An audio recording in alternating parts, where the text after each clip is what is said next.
how's it going? Anthony Alfredo here, coming back with another video. And today I wanted to share a little bit of a story and tell you about this one time. It was actually a year ago, freshman year, my first semester of college. And I had to read this book that I think many of us can agree that although we may not just dislike reading, we don't really like to read things we're not interested in. So I had to read 3 different books before class even started, or one of them I had to complete at least. And I had skimmed through it. I didn't really read the whole thing, and when it got time to take exams, there was questions on it. So I figured I'd go back and review it, and I started to realize that I probably should have read the book, and not because of the fact that there were questions on the exam, but because it was really relative to life. So I actually went back and read the book and learned a lot about it that I'm going to share with you guys. So I want to explain how this book that I was basically forced to read for a class actually has impacted my life. The book is called 7 Habits of Highly Effective People, and it was written by Stephen Covey, and it goes through 7 habits of highly effective people, exactly what it says it does, and it breaks each step down, and they actually, they pertain to life, your job, your family, anything. So it was actually a really great read. I definitely have hung on to the book since then and plan to keep it for a long time, just so that I could always look back on it if I wish. And I figure I'd break down the steps for you guys to save you the time of reading. If you want to read it, I highly suggest getting it and reading it. It's definitely a great book. And otherwise, I'm just kind of going to break down the steps and how they've helped me in my life and how I've applied them. Step 1 is be proactive. You have to be involved in what you're doing and get yourself to begin whatever you're working on, and make sure that you're actively participating in whatever it may be. Which brings you to step 2, which is called begin with the end in mind.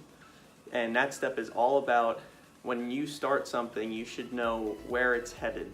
So obviously, if you're going to start your career as an entrepreneur, you want to have an idea where that's going to lead, or your first startup company you formed, where do you want that to go? You know, you can't begin without a clear end point.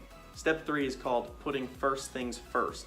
So now this breaks down the idea of basically productivity and prioritizing things.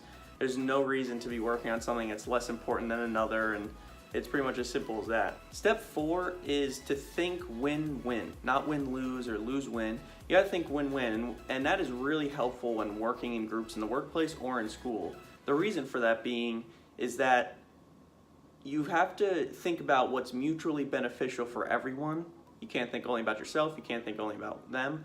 You gotta think win-win. Step number 5 is seek first to understand, then to be understood. We all know that you can't be trying to explain something to somebody if you don't even understand it, and you can't share information with people that you can't further explain or go into depth about. So I think that's a really critical one that we all forget sometimes. The 6th habit is synergizing. And what it means by that, there's a quote in the book. It says, quote unquote, "The whole is greater than the sum of its parts." It basically relates to the whole idea, what people oftentimes say, which is 2 heads are better than 1. You know, you got to work with others, you got to collaborate, and you have to share ideas and work together, because you're not going to be able to do all these things on your own. And finally, the last habit of highly effective people, number 7, is sharpening the saw.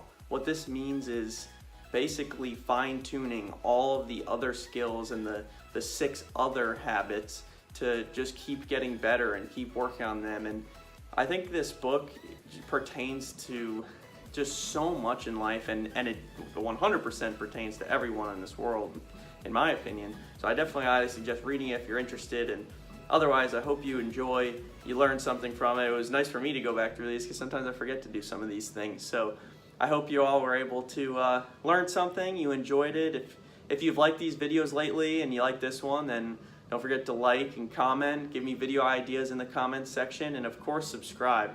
Really appreciate that, and I'll talk to you all later.